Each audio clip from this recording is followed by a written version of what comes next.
And in this video, we're going to hear from an eyewitness report which claims to have seen a Ford Escort van driving erratically away from the crime scene shortly before 7:50 p.m. on the evening of December the 6th, 1995.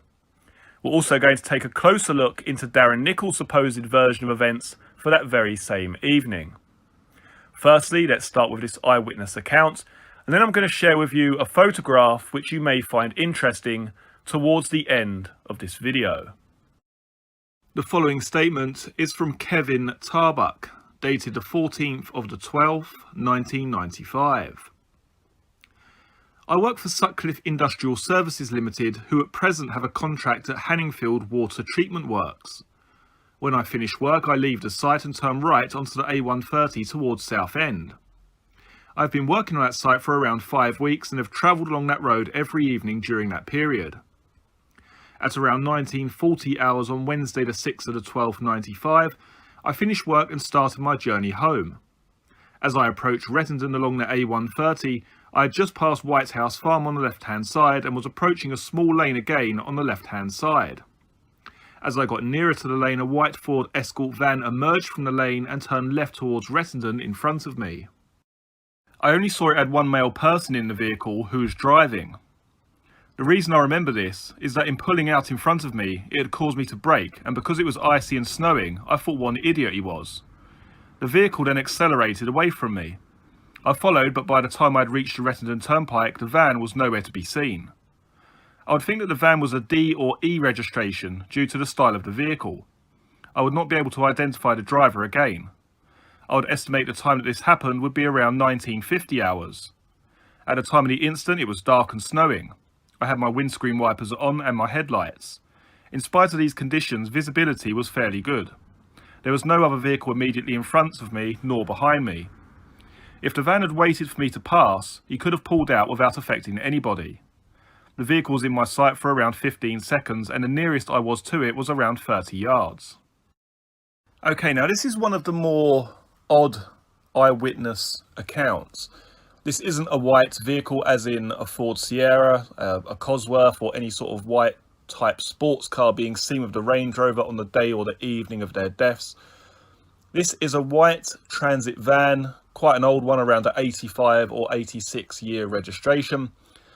And what's interesting about this actual statement is the fact that this guy probably isn't from the actual area of Rettendon or maybe even Essex, but he's been travelling on that exact road every single day for the past 5 weeks. So you have to believe that he's become incredibly familiar with that road. He knows with White House Farm on the left-hand side and also the little tucked away farm track just on the left-hand side past White House Farm. Now, why this actual eyewitness account is interesting in itself is the fact that this vehicle is driving in what you would class as a bit of a careless or erratic or possibly even nervous manner. Now this occurs at around 7:50 p.m. on the evening of their deaths. Now the official narrative is that Tucker Tate and Rolfe were killed between 6:48 and 6:58 p.m. on December the 6th, 1995.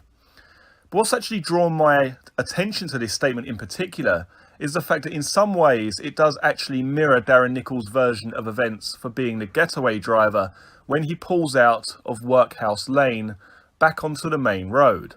An incident occurs in both of these instances. This statement from this man who was travelling from Hanningfield Water Treatment Works, and also Darren Nichols' version of events and his statement under oath, and also his book Blogs 19, where he describes a similar event occurring. So firstly, let's take a look at Darren Nichols' statement under oath. Mick had shut the door of the car and said, "Let's get going." He said to go left towards the Rettendon Turnpike, so I pulled out. Something clicked in my mind that something had happened. I pulled out in front of a car. Mick asked if I was okay. I said yes I was, and we drove up the road towards the Rettendon Turnpike. Now let's take a look at a passage from the book Blogs 19 by Tony Thompson, where Darren Nichols is recalling the same event. Mick told me to get going, and though my mind was elsewhere, my body somehow obeyed, putting the car into gear and moving off towards the main road. From then on, everything happened in slow motion. I saw the headlights, heard the screech of tyres, and braced myself for impact. But it never came. Mick had grabbed the steering wheel at the last moment and wrenched it to one side, avoiding a crash by just a few inches.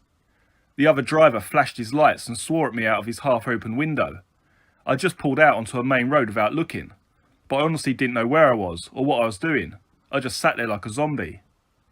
Okay, now I know a few of you watching this video are immediately going to jump to the conclusion that it may have been Darren Nichols driving this Ford Escort van, and he pulled out in front of this unsuspecting motorist.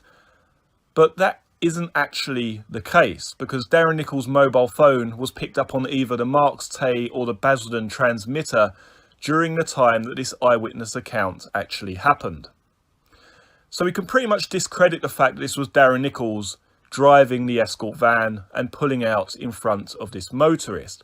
But so why is this even important? Why is this eyewitness account even relevant to the story of the murders of Tucker, Tate and Rolfe?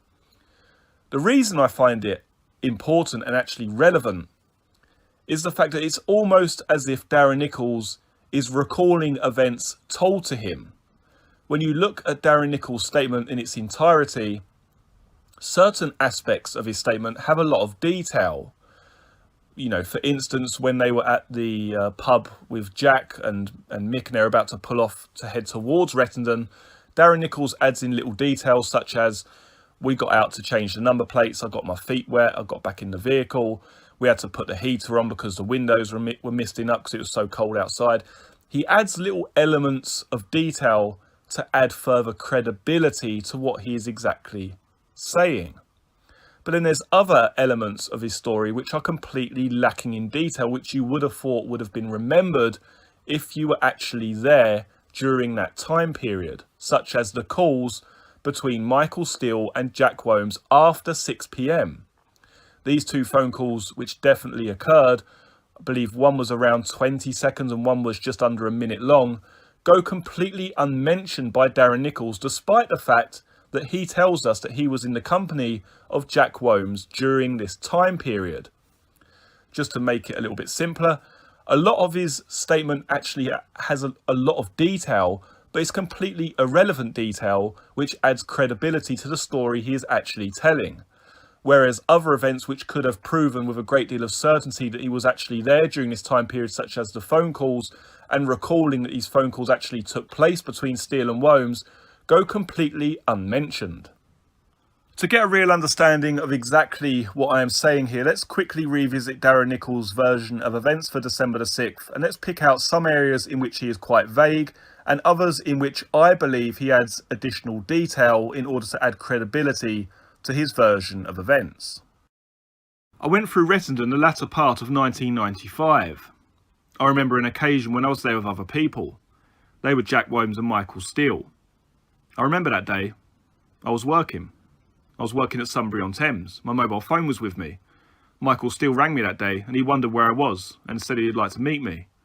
We did not discuss where we'd meet because I was at work. I agreed to meet him later on that day at Ron Parkinson's Motorcycles at Marks Tate at 5 p.m. I drove to Marks Tate and I think my Golf convertible. I've been to Ron Parkinson's before. It sells motorcycles.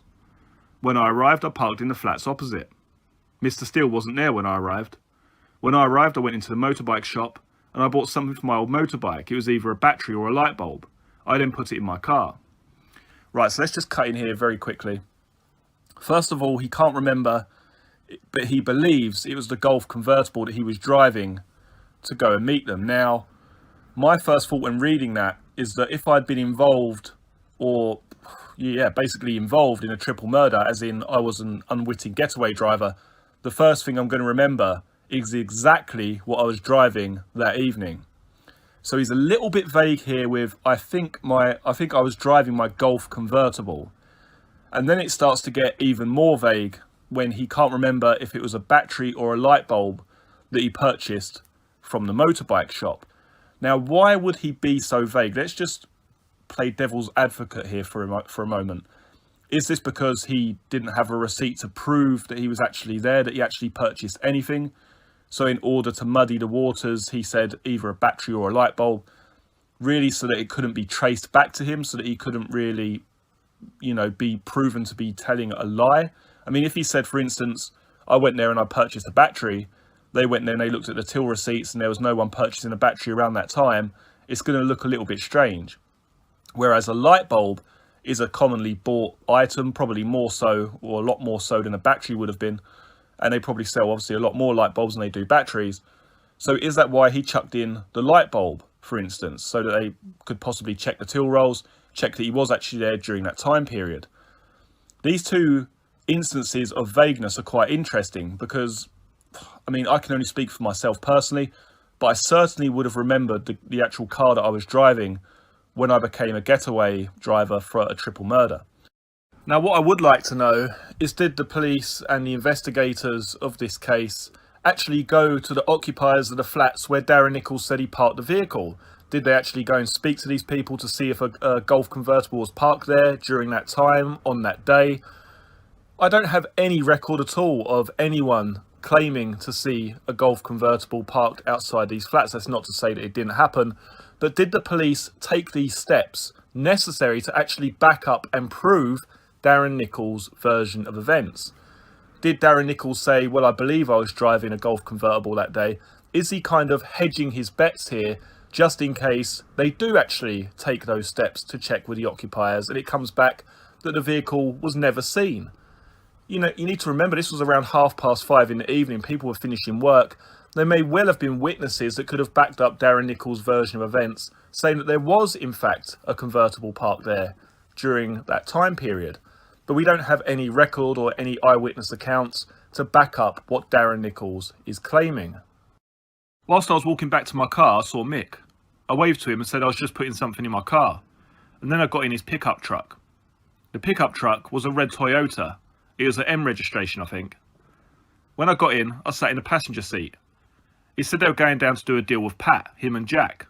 I said, where is Jack? He said he'll be here in a minute. I don't recall anything else he said. Then I noticed Jack had pulled up behind us. Jack was in a beige Volkswagen. It was a B registration. I had sold the car to Michael Steele. When he pulled up, he got out and spoke to Mick. I don't recall what was said. Then he got back in his car. Then we pulled off onto the A12 heading towards London. I was with Mick in his Toyota and Jack behind us in his Volkswagen. I can't recall exactly what was said, but he said we would meet Pat and there was going to be a drug deal, or we were having a drug deal, I can't remember.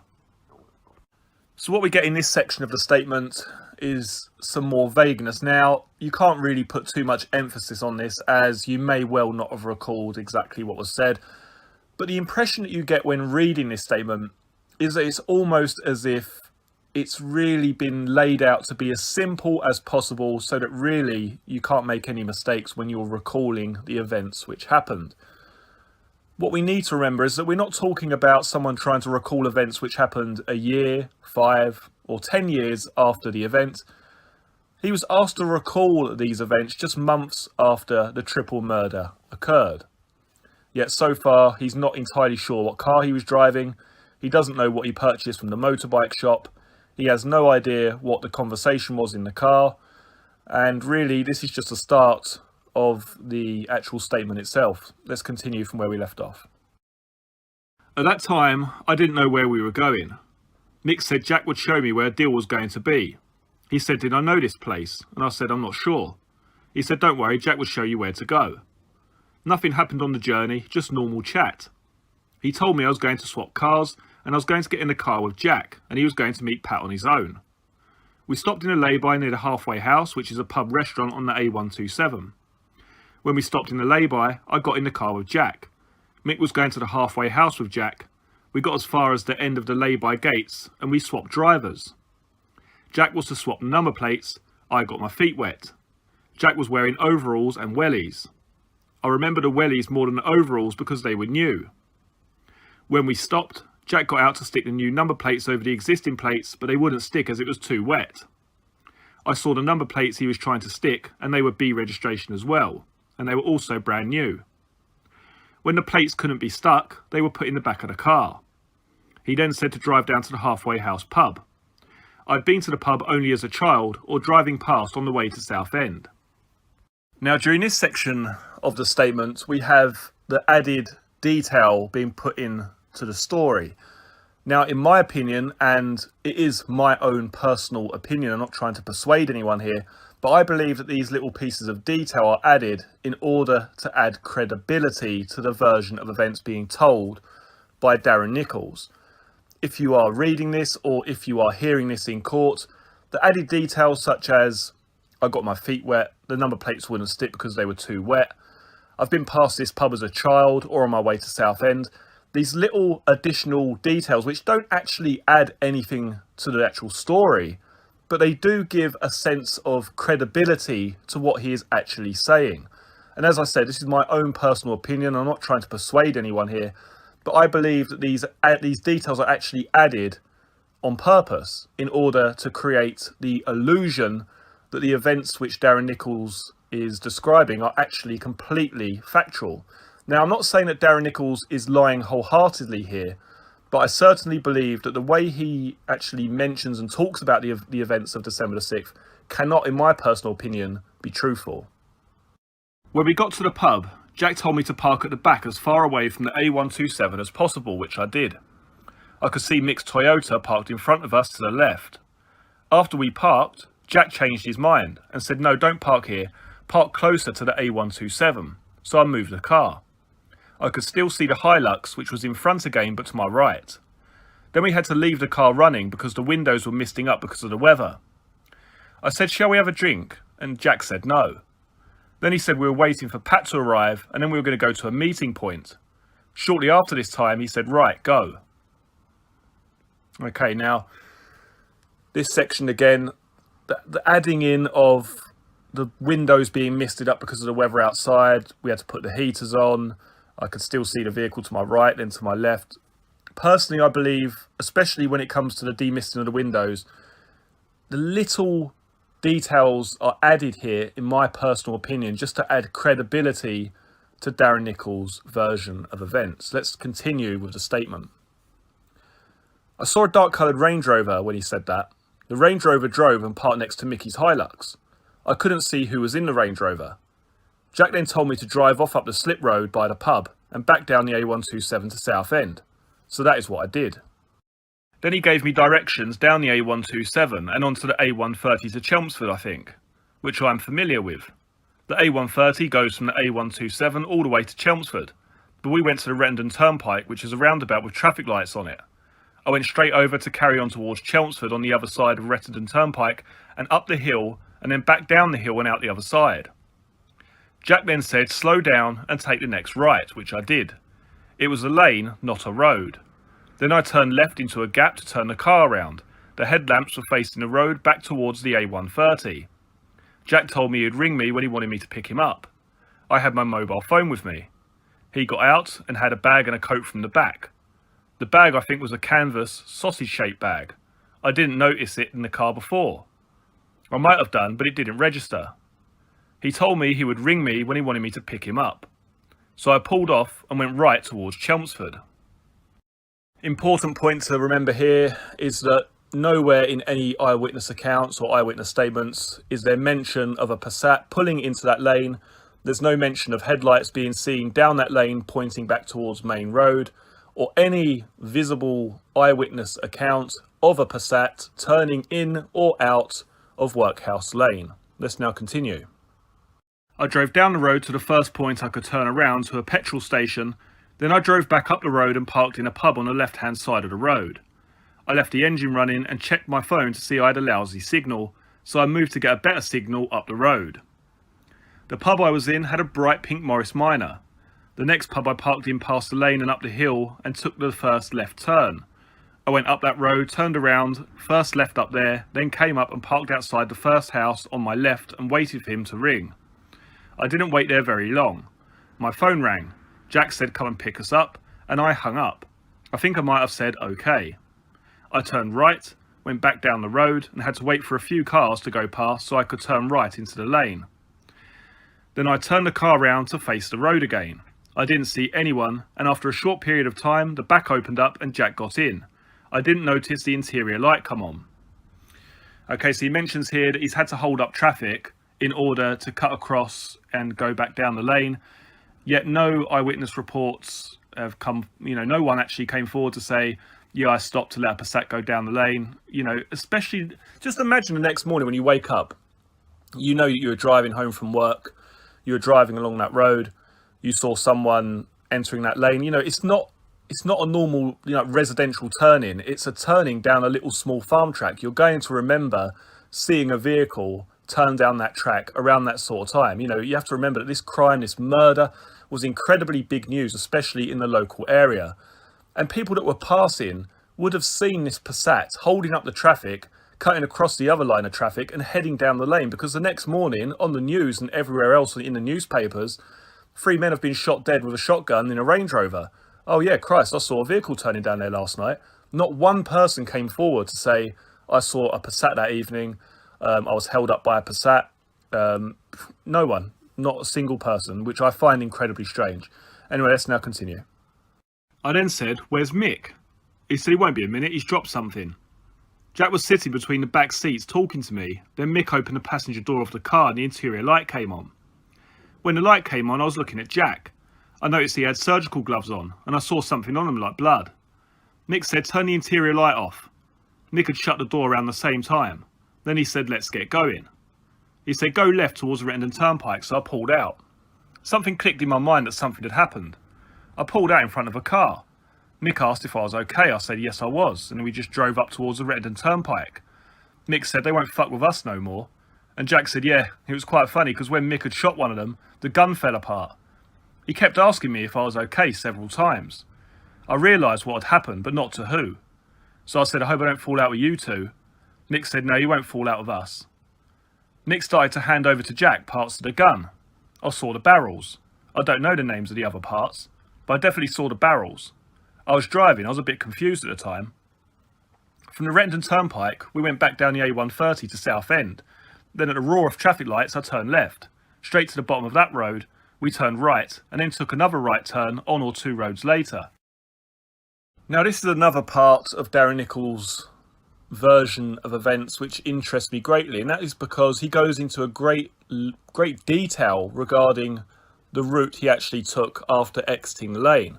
I went down the road, I took the first left, I went over the traffic lights, went round the roundabout 4 times, took the third exit, took a right, took a left, went down that hill, over the traffic lights, round another roundabout. He's almost giving you the impression that he has complete clarity of mind at this point, but it's worth remembering that only 30 seconds earlier, he was in a complete trance and he pulled out in front of another motorist.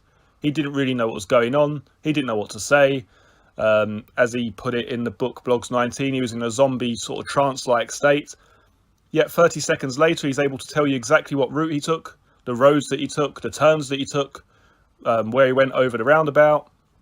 He's able to give you a great deal of information. What I'm trying to say is, at this point in time, it appears that he has complete clarity of mind and is able to recall all of these turns that he took.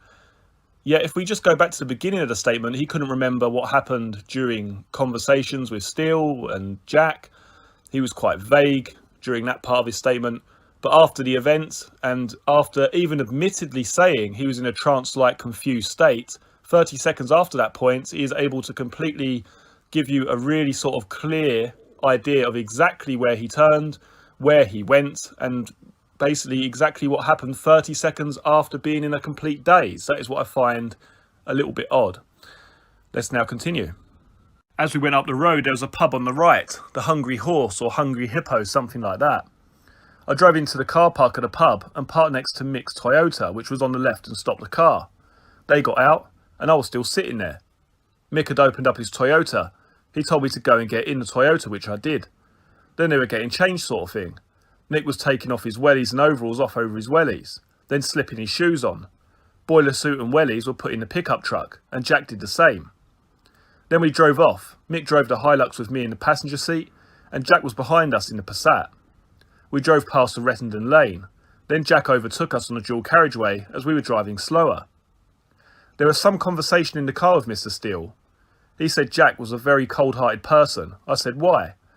He said, first of all, they'd stopped down the lane and the gate had been shut. So I got out of the Range Rover and I didn't know where Jack was. Then Jack leant into the Range Rover and shot all 3 of them. Jack handed Mick a gun and Mick shot them. Then he said once that had happened, Jack reloaded his gun and shot them all in the back of the head. I can't recall anything else that was said. I did say, can we stop and have a drink? Mick originally said yes, good idea, as Mick looked shaken up. But when we got to Mark's Tay, he said we'd best get home straight away. Then I got in my car and headed back to Braintree. Now, as many of you will be aware, ballistic testing was done, and in the eyes of the ballistic experts, only one gun fired the shots which killed Tucker, Tate and Rolfe. Interestingly, Darren Nichols' version of events mentions two guns, and one gun actually firing shots against these victims, or into these victims I should say, before the gun breaks. And that is important because it shows the usage of two firearms and not one, which we know is incorrect. I don't believe that one gun fell apart and someone was fumbling around for the bits in the pitch black. I simply believe that this was added another piece of detail, another sort of visual piece of detail, in order to really add a little bit more credibility to Darren Nichols' version of events.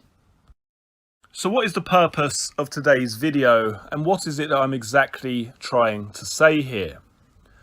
I personally believe that there's a possibility, however small that possibility may be, that Darren Nichols is actually reciting someone else's involvement in this crime. Is it a pure coincidence that Darren Nichols mentions pulling out in front of an unsuspecting motorist from a small farm track, and a member of the public comes forward and actually really describes the same thing but in a different vehicle? It wasn't a Volkswagen Passat which pulled out onto Main Road, but a Ford Escort van. We also have the type of weapon which was used. I mean, you may be saying to yourself, but how could Darren Nichols know all of this information? He was just a driver. He didn't have any involvement with anyone else. He was just with Mick and Jack. They did the crime. That's how he knew all the details. The problem is some of the details he gives us are incorrect. Why would Mick and Jack mention a gun falling apart, which couldn't have possibly fallen apart after it fired shots, because there was only one gun used in the crime? How can we explain the fact that he didn't know what car he was driving when he was the unsuspecting getaway driver in a triple murder? Some parts of Darren Nichols' statement appear quite believable and quite truthful in places, but you could also perceive it as information which he has either been fed or stories which he had been told regarding how this crime was committed. But where would he have got that information from? That's probably what you're asking yourself. It's important to remember that Darren Nichols was involved with not one, but two corrupt officers. And it's certainly not beyond the realms of possibility that these two corrupt officers knew details of that crime which weren't publicly released, such as phone records, such as witness statements of people coming forward at a later date, describing what they had seen, what they had heard. Just imagine if that information, that supposedly sensitive private information, had got back to those two corrupt officers. It's quite possible that Darren Nichols may have picked up or been fed some of that information.